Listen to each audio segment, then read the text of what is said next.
തലശ്ശേരി ഫസൽ വധക്കേസിലെ നിർണായക തെളിവായ രക്തം പുരണ്ട തൂവാല എലി കരണ്ടെന്ന് രേഖ.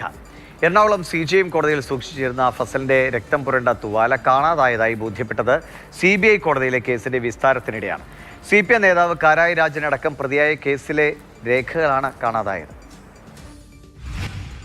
ഫസൽ വധക്കേസിൽ ഏറെ നിർണായകമായിട്ടുള്ള ഒരു തെളിവാണ് ഇപ്പോൾ കാണാതായിരിക്കുന്നത്. ഫസലിന്റെ രക്തം പുരണ്ട തൂവാലയാണത്. കൊല നടത്തിയത് RSS പ്രവർത്തകരാണെന്ന് തെറ്റിദ്ധരിപ്പിക്കാൻ പ്രതികൾ ഈ തൂവാല മറ്റൊരിടത്ത് കൊണ്ടുപോയിട്ടിരുന്നു.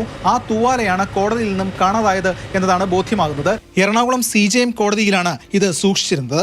കഴിഞ്ഞ ദിവസം എറണാകുളം CBI കോടതി 2 ഈ കേസിന്റെ വിസ്താരം മുന്നോട്ട് നീങ്ങുകയായിരുന്നു. ആ ഘട്ടത്തിലാണ് CBI ഇത് ഹാജരാക്കണമെന്ന് ആവശ്യപ്പെട്ടത്.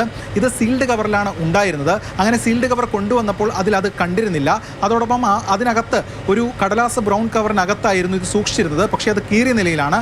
അതോടൊപ്പം തന്നെ അതിൽ രേഖപ്പെടുത്തിയതായി ബോധ്യമാകുന്നത് ടവൽ കാണുന്നില്ല, എലി കരണ്ട് കൊണ്ടുപോയി എന്നതാണ്. എന്തായാലും കോടതി അത് നോട്ട് ചെയ്തിട്ടുണ്ട്. CBI പറയുന്നത് ഇതുമായി ബന്ധപ്പെട്ട ഫോറൻസിക് റിപ്പോർട്ട് അടക്കം നൽകിയിട്ടുണ്ട് കോടതിക്ക് മുന്നിൽ. അതുകൊണ്ട് ഇത് വലിയ കനത്ത തിരിച്ചടിയാകില്ല ഈ കേസിൽ എന്നതാണ്. CBI അങ്ങനെ പറയുമ്പോഴും സ്വാഭാവികമായിട്ടും തൂവാല കാണാതായത് ഈ കേസിൽ തിരിച്ചടി തന്നെയാണ്. 2006 തലശ്ശേരിയിൽ ഫസൽ കൊല്ലപ്പെടുന്നത്. ഇടത് പ്രവർത്തകനായിട്ടുള്ള ഫസൽ NDF-ലേക്ക് പോയിരുന്നു. അതിൻ്റെ വൈരാഗ്യം നിമിത്തം കൊലപാതകം നടത്തി എന്നതാണ് കേസ്. ആദ്യം പോലീസ് അന്വേഷിച്ചു, പിന്നീടാണ് CBI ഈ കേസ് ഏറ്റെടുക്കുന്നത്. 2012 ചാർജ് ഷീറ്റ് കൊടുത്തതുമാണ്. വിസ്താരം തുടങ്ങിയിട്ട് അധിക നാൾ ആയിട്ടില്ല.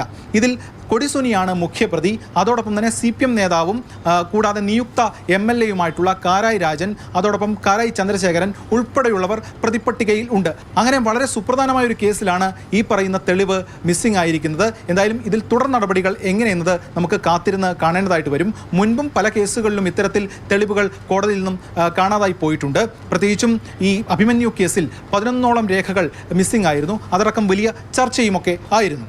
യെസ് രാഗിൻ, മാതൃഭൂമി ന്യൂസ്, കൊച്ചി.